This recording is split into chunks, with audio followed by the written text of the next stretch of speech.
Bab 331 Muchen tiba. Tang Wulin merajut alisnya. Setelah melihat wajah cemas Su Xiaoyan beberapa jam yang lalu, dia terjebak dalam kekacauan mental tentang apa yang harus dilakukan tentang dia dan Xie Xie. Dalam kelompok pembuat misya mereka, orang yang paling berpengaruh adalah mereka yang kuat atau terampil dalam profesi mereka. Baik Xie Xie maupun Su Xiaoyan tidak terlalu menonjol dalam dua aspek ini, terutama dalam aspek kedua. Keduanya masih di peringkat pertama, menggantung di bagian bawah tangga. Bagaimana kalau kita meminta para guru untuk memindahkan mereka ke kelompok kita? Tanya Gu Yue. Tang Wulin menggelengkan kepalanya. Terkadang, kemunduran tidak selalu berarti buruk. Ini bisa berfungsi sebagai tekanan untuk membuat seseorang bekerja lebih keras. Ketika saya pertama kali menemukan jiwa bela diri saya adalah rumput blue silver, saya hancur. Pada saat itu, saya bahkan kehilangan harapan untuk menjadi seorang guru jiwa.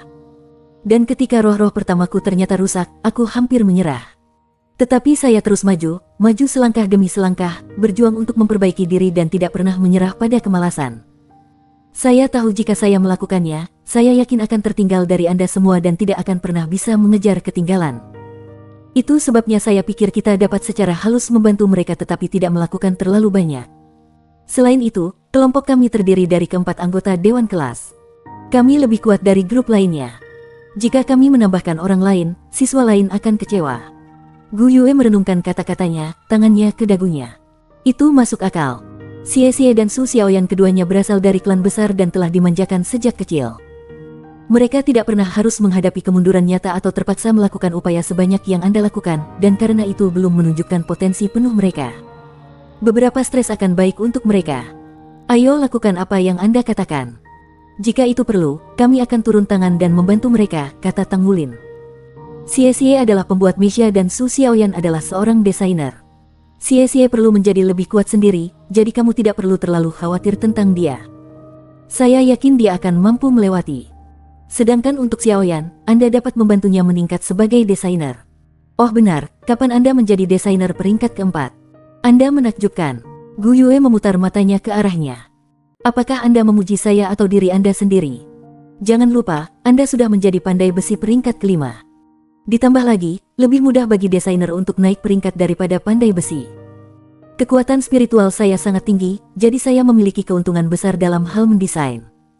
Karena kekuatan spiritual Xiaoyan mendekati 500 poin, itu seharusnya tidak menjadi masalah baginya. Hanya masalah waktu sebelum dia meningkatkan pangkatnya. Tindakan selanjutnya adalah mendapatkan perak besar dan perak ajaib. Untungnya, Tang Wulin memiliki beberapa persediaan. Tiba-tiba, komunikator jiwa Tang Wulin berdering. Senyum terbentuk di bibirnya ketika dia melihat nomor itu. Guru. MN. Saya di kota Shrek sekarang. Kapan Anda bisa keluar?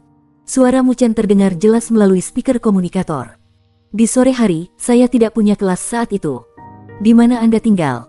Tanya Tang Wulin. Beberapa saat kemudian, Tang Wulin menuliskan alamatnya, sebuah tempat yang terletak di luar kota. Gu Yue, aku harus keluar sebentar setelah kita selesai makan. Saya tidak akan berada di kampus pada sore hari, jadi jika Anda membutuhkan sesuatu, panggil saja saya. Oke. Dia tidak membongkar lebih jauh. Setelah menyelesaikan makan siang yang luar biasa, yang pada dasarnya merupakan metode kultivasi untuknya, dia meninggalkan kampus dan memanggil taksi, langsung menuju ke alamat yang diberikan oleh Muchen. Tang Wulin tidak bisa menahan kegembiraannya mengetahui gurunya ada di sini. Muchen telah melakukan perjalanan panjang demi dirinya ke Akademi Shrek, tempat yang aneh dan asing baginya, belum lagi raksasa. Bahkan dengan taksi jiwa, butuh sedikit lebih dari 1 jam bagi Tang Wulin untuk mencapai tujuannya. Tetapi ketika dia melihat tanda yang tergantung di sisi gedung, dia tidak bisa mempercayai matanya. Itu adalah bangunan berlantai 3 yang lusuh. Itu tidak terlalu besar meskipun terletak di pusat kota dan menghadap ke jalan. Yang paling mengejutkan, papan nama bertuliskan Asosiasi Pandai Besi, Cabang Shrek.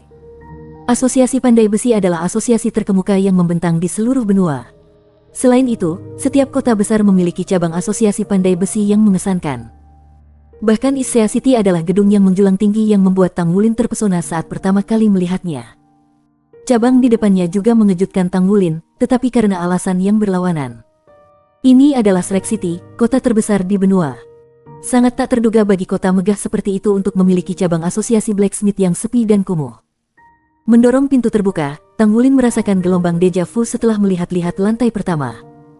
Denah yang identik dengan yang ada di Sea City, satu-satunya perbedaan adalah ukuran yang lebih kecil. Tang Wulin, di sini. Mendengar namanya dipanggil, dia berbalik ke arah suara, datang berhadapan dengan senyum manis Musi. Kakak senior. Mata Tang Wulin menyala ketika dia bergegas ke sisinya.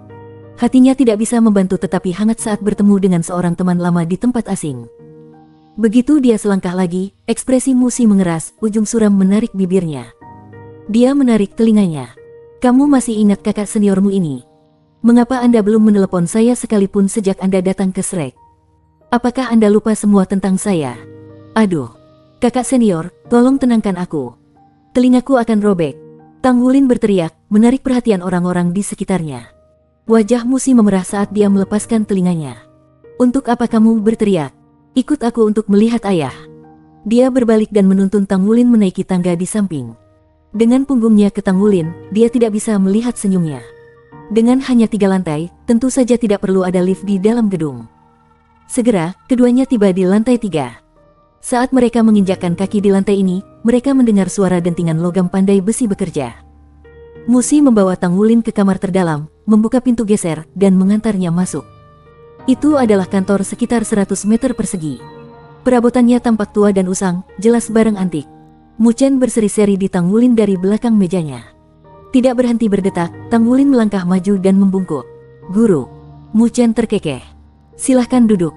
Little Si, tuangkan secangkir air untuk Wulin.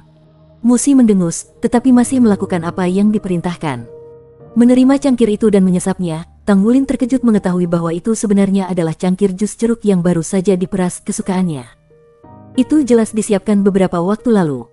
Dia berbalik ke Musi, dengan mata terbelalak. Dia menyeringai padanya sebelum duduk di sisinya. Wulin, selamat, kata Mu Chen. Guru, saya beruntung hari itu. Saya tidak berpikir saya bisa berhasil jika saya mencoba lagi sekarang. Bagaimana mungkin itu hanya keberuntungan? Ini adalah buah dari upaya Anda. Anda sudah menjadi pandai besi peringkat keempat 3 tahun lalu, dan sejak itu, Anda telah memoles keterampilan Anda setiap hari, perlahan-lahan bersiap untuk memperbaiki semangat. Persiapan adalah kunci kesuksesan, dan tanpa usaha Anda tidak akan berhasil. Jika bukan karena basis budidaya yang kurang, Anda akan menjadi pandai besi peringkat kelima sejak lama. Jadi, seberapa jauh kamu dari peringkat 30? Aku masih di peringkat 28, jawab Tang Wulin. Tapi aku sangat dekat dengan peringkat 29. Aku yakin bahwa aku akan mencapai peringkat 30 dalam 2 bulan. Fantastis. Apakah Anda sudah terbiasa dengan kehidupan di Shrek? Aku baik-baik.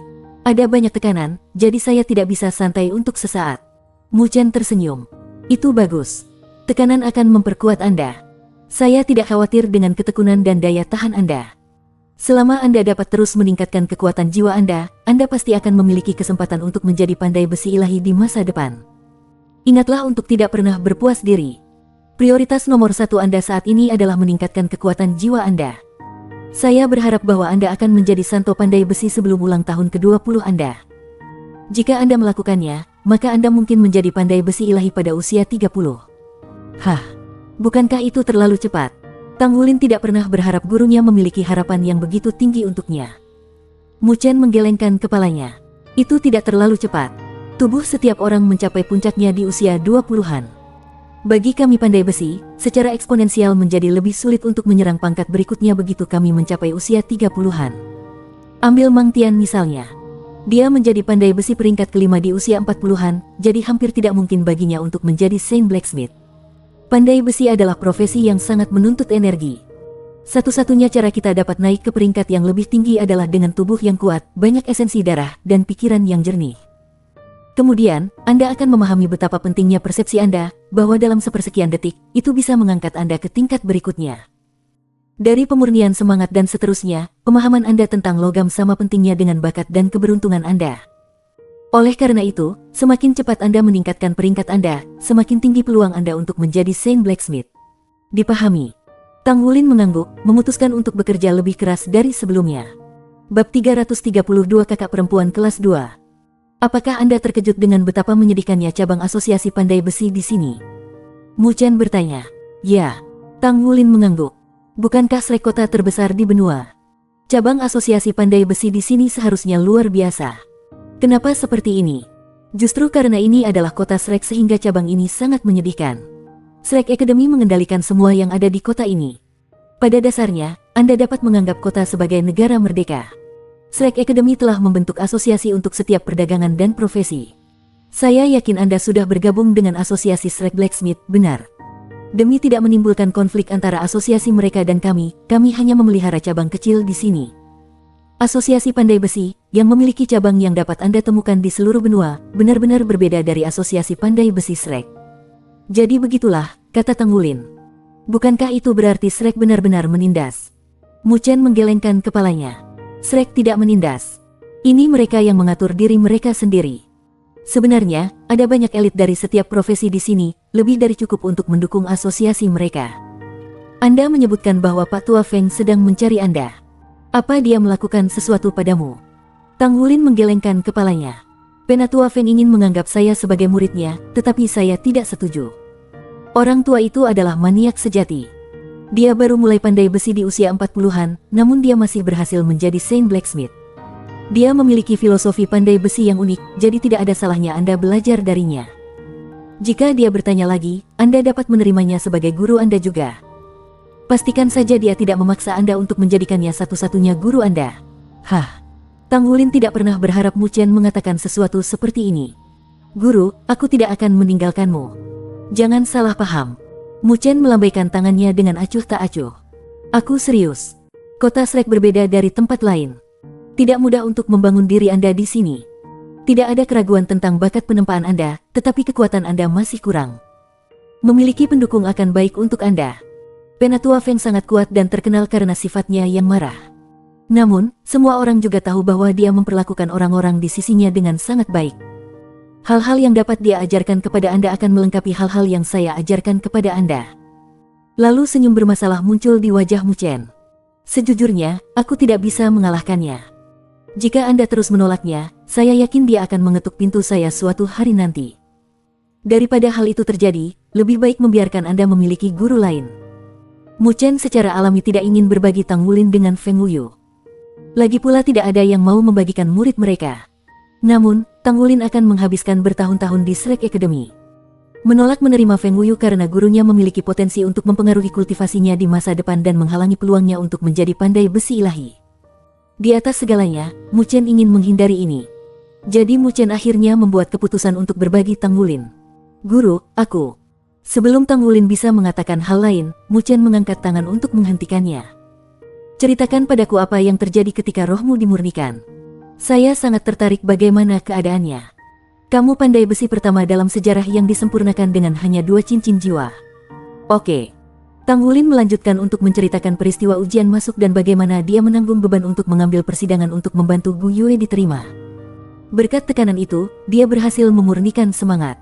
Mu Chen mengangguk saat Tanggulin menceritakan kisahnya. Ketika Tanggulin sampai pada bagian tentang cincin jiwa esensi darah emasnya, wajah Mu Chen penuh dengan kejutan. Tunjukkan padaku cincin jiwa emas itu, kata Mu Chen. Dipahami. Jawab Tanggulin, memanggilnya keluar. Ini benar-benar berbeda dari cincin jiwa normal. Mu Chen memeriksa energi yang dipancarkan cincin jiwa emas, lengkap dan terpesona di wajahnya. Dia adalah Saint Blacksmith peringkat 8 dan Sol Doulo berdering 8. Meskipun dia tidak unggul dalam pertempuran, dia memiliki banyak pengetahuan tentang jiwa bela diri. Bahkan setelah memeras otaknya, dia tidak dapat mengingat apapun seperti cincin jiwa emas ini. Aku tidak percaya ini benar-benar ada. Saya belum pernah mendengar hal seperti itu. Akhirnya Mu Chen mengangguk pada dirinya sendiri. Tidak heran kau berhasil memperbaiki semangat. Itu semua berkat cincin jiwa yang aneh ini. Setelah Anda mendapatkan cincin jiwa ketiga Anda, segera temukan saya. Saya ingin melihat Anda dengan roh halus.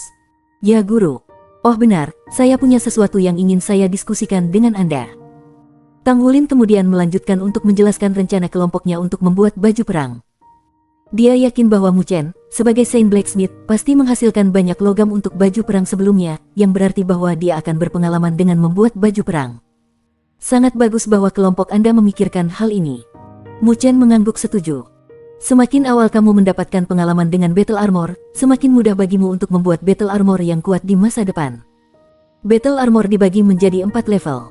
Kesulitan untuk membuatnya meningkat secara eksponensial dengan setiap level setelah yang pertama, Mu Chen melanjutkan. Meskipun kamu mungkin tidak memiliki masalah dengan menempa logam untuk baju perang satu kata, izinkan aku mengingatkanmu bahwa kamu tidak dapat mengabaikan proses yang datang sesudahnya.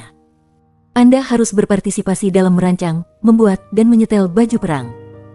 Ketika tiba saatnya bagi Anda untuk membuat baju perang tingkat tinggi, Anda harus mempertimbangkan desain, pembuatan, dan segala macam hal lainnya, tidak hanya menempa logam. Ada pepatah di antara kita pandai besi, setengah dari kualitas baju perang ditentukan oleh pandai besi. Pandai besi terbaik kenal baik dengan semua bagian dari proses pembuatan baju perang. Dimengerti, jawab Tang Wulin dengan sungguh-sungguh. Nasihat Mu Chen membersihkan banyak keraguan dari belakang pikiran Tang Wulin. Meskipun dia hanya bertanggung jawab untuk menempa logam untuk baju perang, dia sekarang mengerti bahwa menjadi terbiasa dengan seluruh proses pembuatan baju perang akan bermanfaat baginya sebagai pandai besi. Proses pembuatan baju perang berbagi banyak kesamaan dengan penyempurnaan logam. Bahkan logam olahan terbaik harus kompatibel dengan armor perang tempat mereka akan digunakan, dan itu adalah tanggung jawab pandai besi untuk memastikan hal itu. Penempaan saat ini adalah bagian paling tidak bermasalah dalam menciptakan baju perang untuk kelompoknya, jadi, apa yang harus dilakukan Tang Wulin sekarang adalah dengan cepat mulai menempa produk-produk terbaiknya untuk mengurangi beban pada teman-teman satu kelompoknya. Usahanya akan memiliki pengaruh paling besar pada pembuatan bagian dari proses. Dengan pemikiran ini, kepercayaan Tang Wulin melonjak. Namun, kepercayaan ini dengan cepat dilupakan di hadapan kata-kata Mu Chen berikutnya. Musi juga akan bergabung denganmu di Shrek. Tang Wulin melongo ke arah Musi yang duduk di sampingnya. Kakak senior akan menghadiri Shrek Academy. Musi memelototinya. Ada masalah dengan itu? Tidak bisakah saya bergabung dengan Shrek hanya karena Anda bergabung terlebih dahulu? Tentu saja kamu bisa. Kakak senior adalah seorang jenius sekali dalam satu generasi. Saya hanya terkejut. Kejutan dalam suara Tang Wulin dengan mulus beralih ke nada menggoda. Kakak senior tidak langsung memasuki pelataran dalam. Musi menggerakkan kelopak matanya. Ini baru beberapa hari sejak kamu pergi, tetapi kamu sudah menjadi sangat fasih. Apakah kamu menggunakan lidahmu yang licik pada gadis lain juga? Kata-katanya membuat Tang Wulin tercengang. Bahkan Mu Chen tidak bisa memikirkan tanggapan atas pukulan menakjubkan putrinya, meninggalkan keheningan canggung yang menggantung di udara. Musi lebih tua dari Tang Wulin 4 tahun, membuatnya 17 tahun ini. Mempertimbangkan kesenjangan antara usia mereka, Mu Chen awalnya tidak memikirkan hubungan Musi dan Tang Wulin. Namun, sekarang dia mulai mempertimbangkan kembali. Setelah beberapa saat, Musi menyadari kesalahannya dan memecah keheningan dengan mendengus dingin. Aku hanya khawatir kamu tidak bekerja keras. Anda harus belajar dengan benar sekarang karena Anda berada di Shrek. Belajar adalah hal yang paling penting bagi siswa, mengerti? Ya, kakak senior. Apakah Anda tahu kelas apa yang akan Anda ikuti? Menggunakan kuota yang ditentukan untuk Asosiasi Pandai Besi, Little C diterima sebagai pengecualian khusus untuk bakatnya. Mu Chen melangkah untuk menjelaskan. Dia harus ditempatkan langsung di kelas 2. Meskipun dia mungkin sedikit lebih tua dari teman-teman sekelasnya, dia masih dalam kisaran yang dapat diterima untuk Shrek. Kalian berdua harus saling menjaga di masa depan. Ya guru. Kelas 2. Bukankah itu berarti kakak perempuan senior akan berada di kelas yang sama dengan Yue Zhengyu dan Yuanen Yehui? Bab 333 saya di sini untuk minta maaf. Jadi kakak senior akan berada di kelas Yuanen Yehui. Pikiran Yuanen Yehui mengingatkan Tang Wulin tentang 20.000 poin kontribusi yang telah didenda, dan hatinya segera mulai sakit. Jika bukan karena keadaan luar biasa, dia mungkin akan memberi Xie-Xie pukulan yang bagus. Lagi pula, denda ini muncul karena Xie-Xie mengintip seorang gadis. Namun, Tang Wulin bisa mengatakan bahwa ada sesuatu yang salah dengan Xie-Xie belakangan ini. Meskipun pada dasarnya mereka bersumpah bersaudara, tidak banyak yang bisa dia lakukan selain menawarkan beberapa kata penghiburan. Di masa lalu, Tang Wulin memiliki hubungan yang cukup baik dengan Yuanen. Namun, sekarang Yuanen menjadi Yuanen Yehui, dan setelah kejadian baru-baru ini, dia takut tidak akan mudah untuk memperbaiki hubungan mereka. Seluruh insiden itu adalah kesalahan Xie-Xie, dan Tang Wulin telah mengambil tindakan tanpa sepenuhnya memahami situasinya. Dia memutuskan untuk menemukannya dan meminta maaf ketika dia kembali. Musi mengawal Tang Wulin ke pintu masuk gedung. Aku akan ke kampus untuk melapor besok. Saya akan menelepon Anda begitu saya sampai di sana. Oke, jawab Tang Wulin. Kakak senior, ada banyak kebebasan di Shrek. Karena kamu pandai besi peringkat keempat, kamu pasti akan sangat populer. Musi mendengus. Apa hebatnya menjadi pandai besi peringkat keempat? Anda sudah di peringkat kelima. Siapa yang tahu kapan akhirnya aku akan menyusulmu? Tang Wulin memberinya senyum masam. Apa peringkat kekuatan jiwamu sekarang, kakak senior? Peringkat 38, jawabnya. Wow, Anda hampir berada di peringkat 40. Saya mungkin akan mendapatkan peringkat 30 sekitar waktu Anda mencapai peringkat 40. Ketika itu terjadi, mari kita coba semangat menyempurnakan bersama. Kakak senior, sudahkah Anda memutuskan untuk menjadi Master Armor Tempur? Musi berhenti sejenak, menatapnya kosong. Aku belum memikirkan itu sebelumnya. Saya hanya ingin menjadi pandai besi yang hebat. Saya pikir Anda harus bekerja untuk menjadi Master Armor pertempuran seperti saya. Seru Tang Wulin. Shrek adalah tempat di mana para jenius tumbuh dan berkembang, tidak memanfaatkannya akan sia-sia.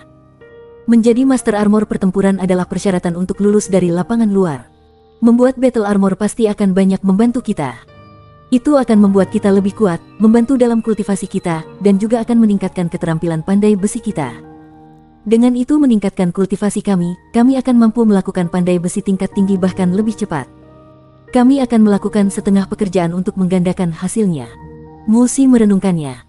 Meskipun peringkat kekuatan jiwanya lebih tinggi dari Tang Wulin, dia berusia 17 tahun ini.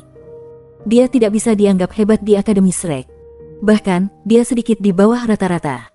Apa yang kamu katakan memang masuk akal, tapi bisakah aku benar-benar melakukannya? Jika kamu bertekad, tidak ada yang mustahil. Ayo lakukan yang terbaik, kakak senior. MN. Baik. Ketika Musi menyaksikan sosok Tang Wulin yang pergi, dia tanpa sadar mengepalkan tinjunya. Aku pasti akan melakukan yang terbaik, gumamnya. Aku tidak akan jatuh terlalu jauh di belakangmu. Aku akan mengejar ketinggalan suatu hari nanti. Di asrama siswa yang bekerja, Xie mondar-mandir di depan pintu, sesekali menggosok tangannya dengan gugup. Asrama telah dibersihkan dan semua jendela yang rusak diganti. Xie telah melakukan semuanya sendiri. Bahkan setelah mengganti panel jendela, dia menyeka semuanya sampai berkilau. Dia adalah satu-satunya orang di asrama saat ini. Su Xiaoyan pergi untuk melapor ke asosiasi desainer, Gu Yue menghilang seperti biasanya, Tang Wulin juga pergi, dan baik Yuanen maupun Yue Zhengyu belum kembali. Xie terus memutar ulang adegan terlarang yang dia saksikan hari itu. Meskipun dia hanya ingat bayangannya yang kabur, ruangan itu berkabut hanya dengan cahaya redup, gambar itu membakar pikirannya. Bagi seorang pemuda yang usianya tidak lebih dari 13 tahun, dampak pemandangan itu terlalu besar bagi hatinya yang tidak bersalah. Tiba-tiba, suara langkah kaki terdengar. Jantung Xie melompat ke tenggorokannya dan dia dengan cepat bersembunyi. Setelah beberapa saat, dia menyadari bahwa itu hanya Yue Zhengyu. Yue Zhengyu memasang ekspresi masam. Dia pikir dia akhirnya menangkap seorang guru jiwa jahat, tetapi sebaliknya dia salah mengidentifikasi dirinya dan dihukum. Seolah takdir memainkan lelucon kejam padanya. Pemandangan Xie membuat wajahnya semakin gelap. Apa yang kamu lakukan di sini? Oh, semua jendelanya sudah diperbaiki. Xie mengangguk. Yue Zhengyu berjalan ke Xie, sedikit seringai di bibirnya. Apakah kamu menunggu di sini untuk mengakui bahwa kamu salah? Xie merajut alisnya. Mengapa penting jika aku mengakuinya? Itu wajar bagi saya untuk mengakui kesalahan saya. Kalau begitu kamu bisa menunggu di sini dengan sabar. Yue Zhengyu tertawa kecil dan dengan santai meletakkan tangannya di belakang kepalanya saat dia berbalik ke kamarnya. Tapi hati-hati. Tang Wulin dan yang lainnya tidak ada di sini saat ini, jadi jangan membuatnya marah lagi. Anda akan bersulang jika melakukannya. Xie dengan marah mengusir Yue Zhengyu pergi lalu berbalik ke pintu masuk asrama dan menunggu. Saat dia berbalik, dia heran melihat Yuanen Yehui kembali. Dia berjalan dalam keheningan total, benar-benar mengabaikan Xie saat dia kembali ke kamarnya. Yuanen Yehui saat ini mengenakan seragam pria biasa dan menyamar sebagai Yuanen. Jika Xie tidak mengkonfirmasi kewanitaannya dengan matanya sendiri, dia tidak akan bisa mengklaim bahwa dia mengenakan penyamaran. Memanggil keberaniannya, Xie berlari sebelum dia bisa memasuki kamarnya. Yuanen, serunya. Yuanen Yehui berhenti dan menoleh padanya, kedua matanya sedingin es. Sebelum aura kemarahannya, Xie tidak bisa membantu tetapi goyah. Lepaskan, teriaknya, masuk ke kamarnya dan membanting pintu di wajah Xie. Aku datang untuk meminta maaf, Xie bergumam ke pintu. Suara keras bergema dari dalam ruangan, mengejutkan Xie. Khawatir akan nyawanya, ia segera berlari. Dia masih trauma dengan niat membunuh Yuanen Yehui sejak malam itu. Di dalam kamarnya, Yuanen Yehui melemparkan dirinya ke tempat tidurnya. Es di matanya langsung mencair, dan di tempatnya adalah kekosongan. Dia berbaring di sana tanpa bergerak, dan segera air mata mulai mengalir di wajahnya. Namun dia tidak terisak satu kali pun. Pada saat Tang Wulin kembali ke asrama, Gu Yue telah kembali juga. Tang Wulin mengerutkan kening ketika dia melihat Xie duduk di tempat tidurnya, menatap kosong. Apa yang sedang terjadi? Kenapa kamu terlihat bingung? Xie perlahan berbalik ke Tang Wulin, ekspresinya yang kosong beralih menjadi kekalahan. Aku pergi untuk meminta maaf kepada Yuanen Yehui, tapi dia benar-benar mengabaikanku. Tang Wulin membuat wajah tercengang. Kamu tidak bisa begitu sabar, katanya. Kamu harus menunggu dia tenang sebelum kamu mencoba meminta maaf. Lupakan saja untuk saat ini dan fokuslah untuk mendapatkan poin kontribusi yang cukup untuk melunasi denda Anda. Anda bisa bekerja memperbaiki kesalahan secara perlahan. Namun seperti sekarang, hal-hal di antara kalian berdua tidak akan mudah diperbaiki. Pokoknya, berhati-hatilah dan cobalah untuk tidak membuatnya marah. Xie tersenyum pahit. Aku tahu. Aku belum mau mati dulu. Pemikiran Anda salah selama beberapa hari terakhir, kata Tang Wulin. Xiaoyan sedang berlatih mendesain, jadi mengapa kamu tidak ke asosiasi pembuat? Persaingan di sini sangat sengit namun Anda tidak memanfaatkan waktu Anda dengan baik. Apakah Anda mencoba menjadi salah satu dari 10 orang yang akan diusir? Berhenti memikirkan hal-hal yang berlebihan. Masa lalu adalah masa lalu. Fokus saja pada peningkatan diri Anda terlebih dahulu. Jika tidak, kamu tidak akan bertahan bahkan 1 menit melawan Yuanen. Kata-kata Tang Wulin menyalakan api di mata Xie. Kamu benar, serunya. Aku masih terlalu lemah dibandingkan dengannya. Pertama, saya harus menjadi kuat. Segera setelah dia selesai berbicara, dia melompat dari tempat tidurnya dan menuju pintu. Di mana Anda akan pergi? Tanya Tang Wulin. Aku akan pergi ke asosiasi pembuat untuk berlatih. Xie berteriak ketika dia berlari keluar pintu. Tang Wulin tidak bisa menahan senyum. Suasana hati orang itu begitu sering berubah. Yah, setidaknya dia pulih dengan cepat juga. Tang Wulin naik ke tempat tidurnya, menutup matanya, dan mulai bermeditasi. Sampai sekarang, tidak ada yang lebih penting baginya daripada mencapai peringkat 30. Tang Wulin. Kido, kamu di sini. Tepat ketika Tang Wulin mulai menjernihkan pikirannya dari pikiran-pikiran yang mengganggu, sebuah suara yang akrab memanggilnya dari luar dan matanya terbuka. Kenapa dia datang jauh-jauh ke sini untuk menemukanku? Tidak punya pilihan lain, dia bangkit dan pergi keluar. Saat dia menjejakkan kaki keluar dari kamarnya, Tang Wulin melihat Feng Wuyu yang energik. Aku di sini, Penatua Feng, katanya. Kamu di sini untuk apa? Apakah saya tidak diterima di sini? Feng Wuyu merengut padanya. Tang Wulin tersenyum meminta maaf. Sama-sama di sini. Tentu saja kamu. Tidak mungkin Anda tidak akan diterima. Apakah Anda membutuhkan sesuatu dari saya? Feng Wuyu mendengus. Ini kemenanganmu, nak. Saya akui kekalahan. Sekarang ikut aku. Tanpa penjelasan lebih lanjut, dia meraih Tang Wulin, melemparkannya ke atas bahunya, dan bergegas pergi seperti badai. Beberapa detik kemudian, mereka berada di bengkel Feng Wuyu. Tang Wulin menghela nafas pasrah. Penatua Feng, bisakah kamu berhenti melakukan ini sepanjang waktu? Saya akan memberikan nomor saya, jadi Anda bisa menelepon saya ketika Anda membutuhkan saya. Anda tidak harus menculik saya setiap saat, Anda tahu. Feng Wuyu melempar Tang Wulin ke tanah. Kita bisa membicarakannya nanti. Pertama, saya akan membantu Anda mencapai peringkat 30. Penatua Feng, saya tidak punya uang atau poin kontribusi. Teriak Tang Wulin. Aku masih punya denda 20.000 poin untuk dilunasi. Anda tidak dapat memaksa saya untuk melakukan ini. Tang Wulin masih berutang Yuanen Yehui 20.000 poin kontribusi. Bahkan jika dia membayarnya dengan ribuan penyulingan, dia harus membeli logam mentah sendiri. Jika dia perlu membayar Feng Wuyu 10 penyempurnaan roh juga, itu akan memakan waktu lebih lama baginya untuk melunasi utangnya. Tingkat keberhasilan untuk pemurnian roh rendah, dan potongan logam yang tak terhitung jumlahnya akan dikurangi menjadi sisa dalam proses pemurnian roh yang berhasil 10 kali. Bab 334 menerobos. Berhenti mengeluh. Saya akan menurunkan harganya menjadi 5 penyempurnaan roh hanya untuk Anda. Dan jika itu tidak cukup, asosiasi akan memberi Anda logam untuk dipalsukan. Tang Wulin berhenti berjuang mendengar kata-kata Feng Wuyu. Hanya 5. Dan mereka akan memberi saya logam gratis juga. Jika saya tidak harus membeli logam, saya akan menghemat banyak uang. Merasakan perubahan pada Tang Wulin, Feng Wuyu cemberut.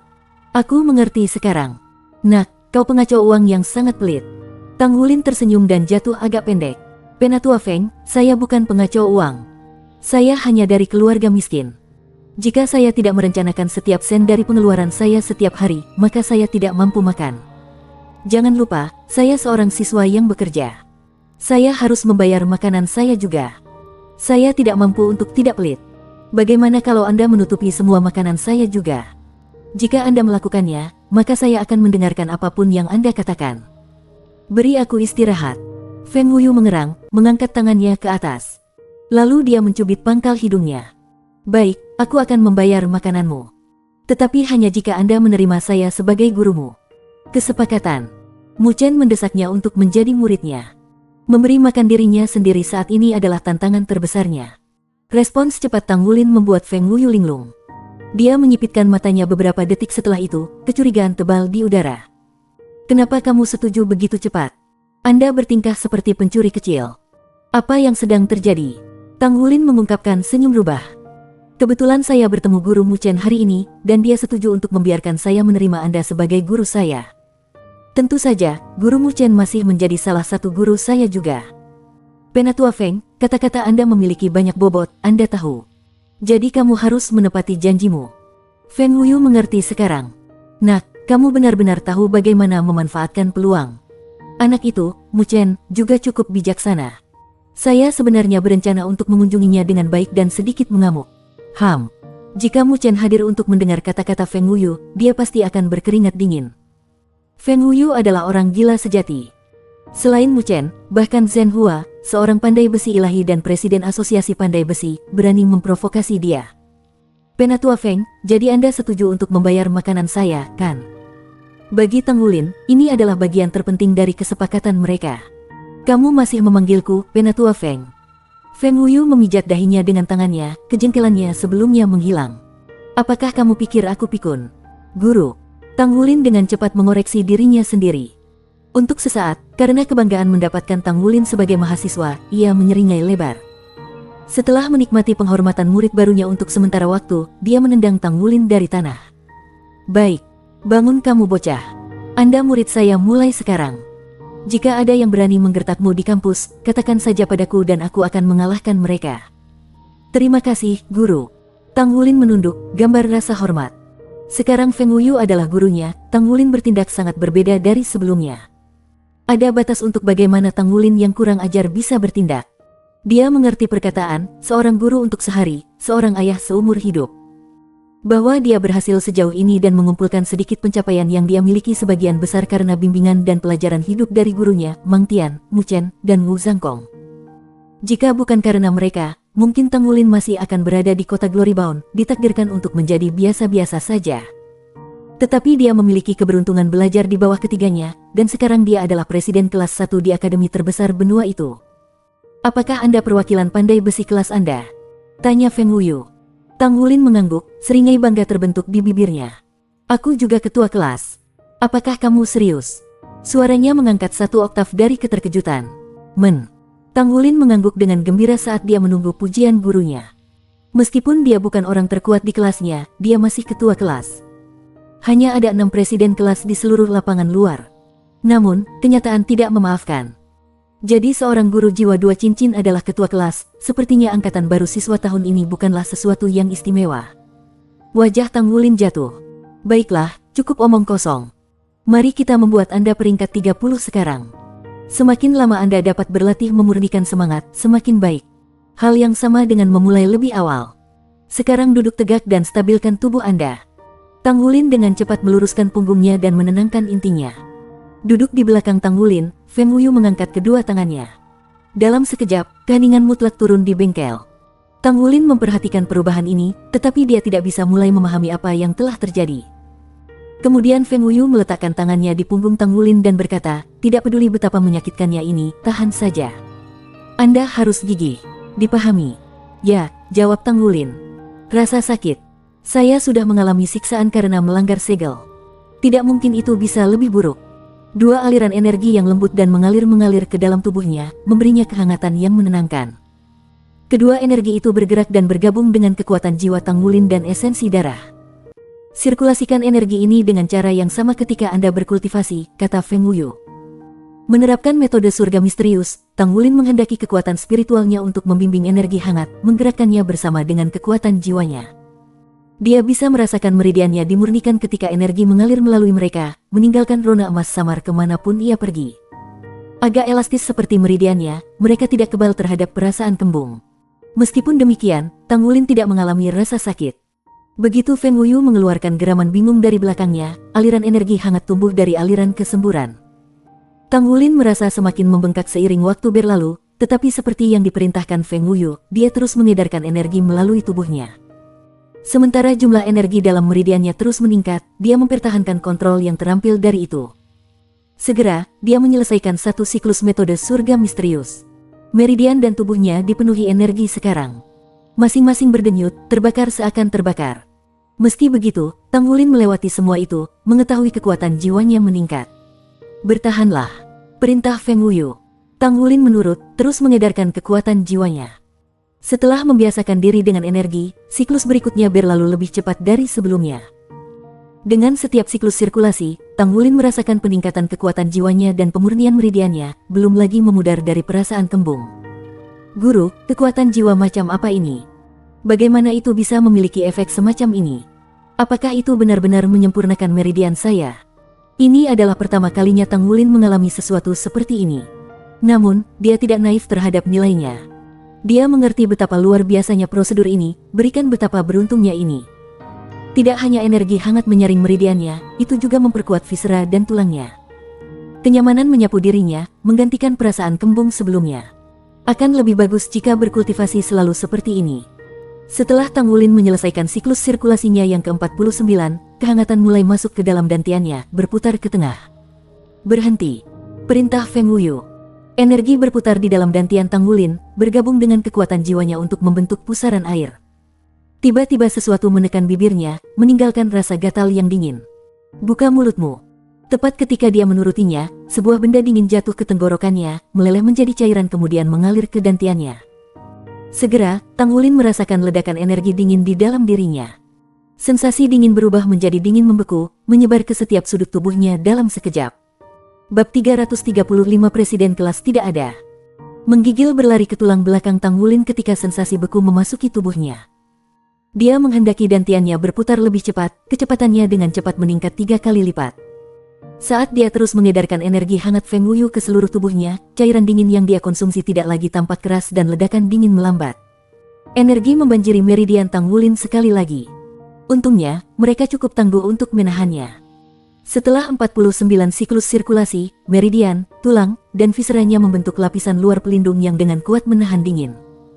Serangan pembekuan itu berlangsung hanya beberapa saat sebelum menghilang, diserap oleh dantiannya yang berputar. Saat memasuki dantiannya, energi dingin berangsur-angsur bergabung dengan kekuatan jiwa yang berputar-putar di dalamnya. Tang Wulin menerobos ke peringkat 29 dalam sekejap, namun kekuatan jiwanya tidak menunjukkan tanda-tanda akan menghentikan kenaikannya. Terus beredar, perintah Feng Wuyu, melepaskan tangannya dari punggung Tang Wulin. Energi hangat memudar dari tubuh Tang Wulin, tetapi dia sudah belajar bagaimana menghadapi energi dingin. Dia terus menggunakan metode surga misterius untuk menyerapnya dan dengan cepat meningkatkan kekuatan jiwanya. Feng Wuyu berdiri dan menatap Tang Wulin, matanya sedikit menyipit. Tubuh anak ini sangat aneh. Setiap kali Master Jiwa mencapai peringkat berikutnya, kekuatan jiwa akan memenuhi tubuh mereka dan meningkatkan kekuatan mereka. Ini terutama berlaku untuk tonggak utama seperti menyatu dengan cincin jiwa baru. Cincin jiwa memungkinkan seorang guru jiwa untuk meningkat pada level fundamental, memurnikan tubuh dan pikiran. Jumlah pasti pertumbuhan yang dialami oleh seorang guru jiwa tergantung pada jiwa bela diri mereka. Tubuh Tang Wulin, bagaimanapun, mengalami perbaikan jauh melebihi apa yang akan dilakukan oleh seorang master jiwa bercincin dua. Dalam persiapan untuk menelan item roh yang dia miliki, Feng Wuyu telah menyimpan sebagian energi batinnya untuk menghangatkan meridian Tang Wulin. Namun tubuh Tang Wulin melebihi harapannya. Meridian anak laki-laki itu sekuat jiwa guru 6 cincin. Dengan kata lain, Tang Wulin akan dengan mudah bisa mencerna item roh bahkan tanpa bantuan Feng Wuyu. Namun, untuk memastikan, Feng Wuyu telah membantu Tang Wulin menyelesaikan 49 siklus sirkulasi untuk menghangatkan meridiannya, dan meridian Tang Wulin melahap semua energi hangat tanpa ribut-ribut. Anak ini benar-benar orang aneh.